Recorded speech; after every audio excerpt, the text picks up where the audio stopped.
This week on Perspective, the allure of strongman populism, deadly politics in the Philippines.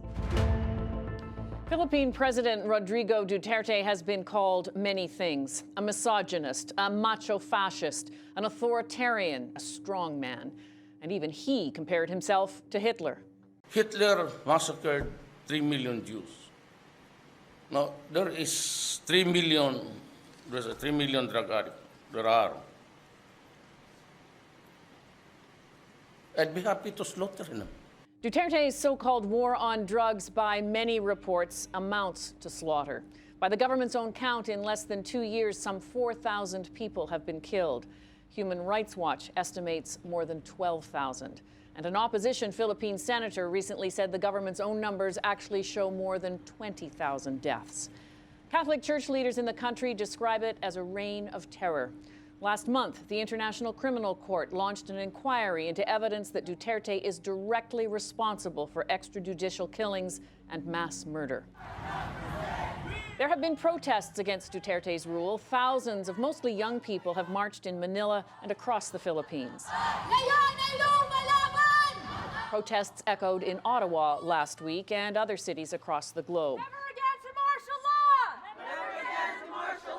At the same time, world leaders are still glad-handing with Duterte.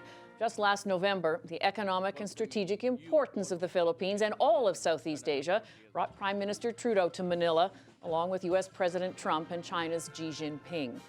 Among his own people, Duterte is still overwhelmingly popular. He's the most trusted government official in the country, according to recent polls, with an approval rating that hovers near 80%.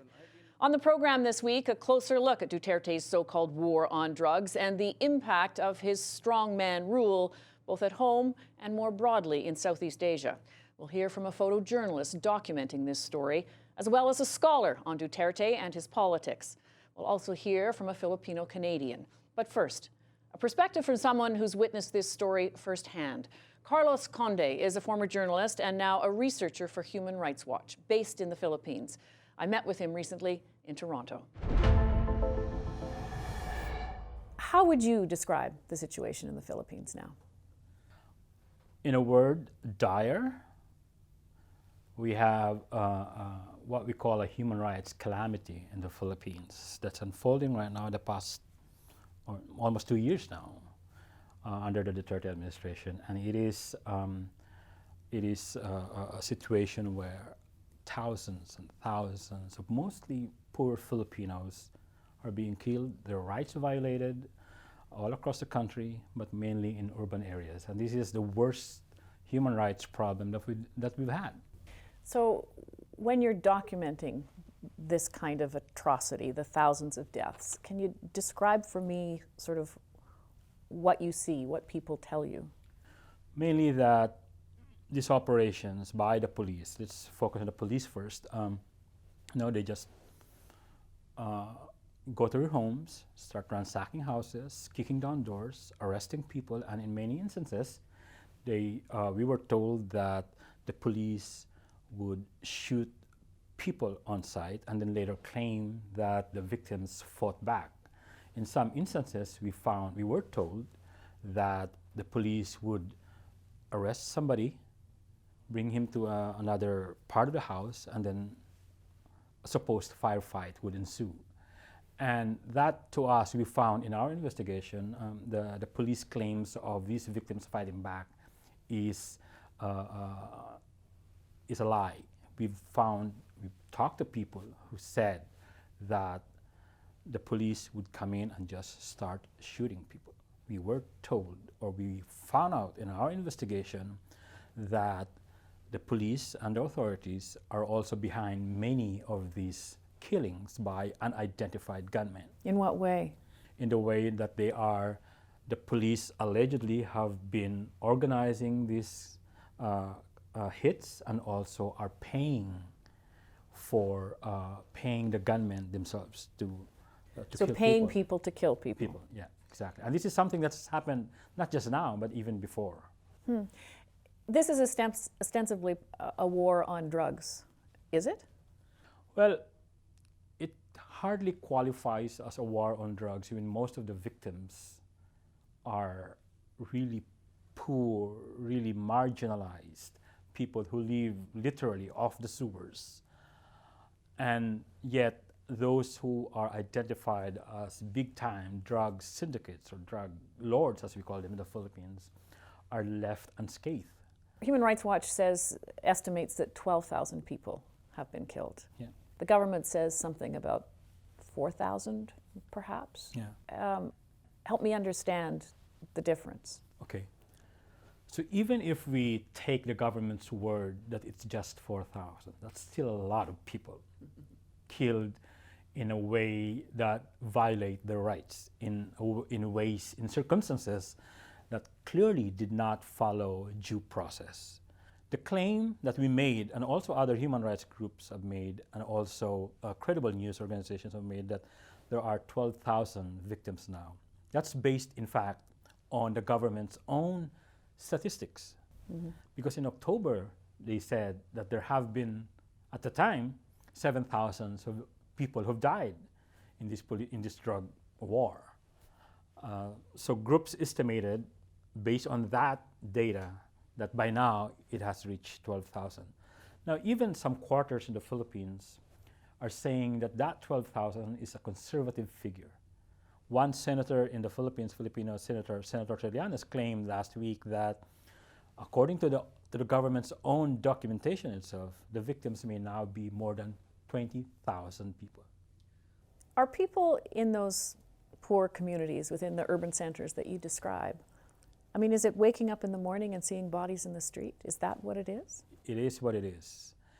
Now, violence in these communities and filth and poverty is normal. And in these communities, there's a dehumanizing impact if you live in these communities. Dehumanized by the poverty, by the helplessness, and then of course by all the crime, by the grime, by the drug use and all of that. And when authorities come and shoot down these people without any sort of due process, without giving them the chance to redeem themselves, even if they are in fact using drugs, it just dehumanizes these communities even more. Where is the opposition in the Philippines? What is the reaction within the Filipino community to this? Is there any opposition to Duterte? The opposition is, well, for one thing, Duterte is hugely popular. Still. So right now in the Philippines, if you dare speak out against him, against the war on drugs, you will be immediately shut down in social media, even by the president himself, who would call out reporters and even ban at least the reporters of a news website called Rappler from covering the presidential palace. Mm. Now, the political opposition, they've been put on the defensive. They are themselves in disarray. They don't have a strong leadership. The reason for that is because, one, a senator who was the chief critic of the president, Senator Laila de Lima, she was the first victim, actually, of this persecution.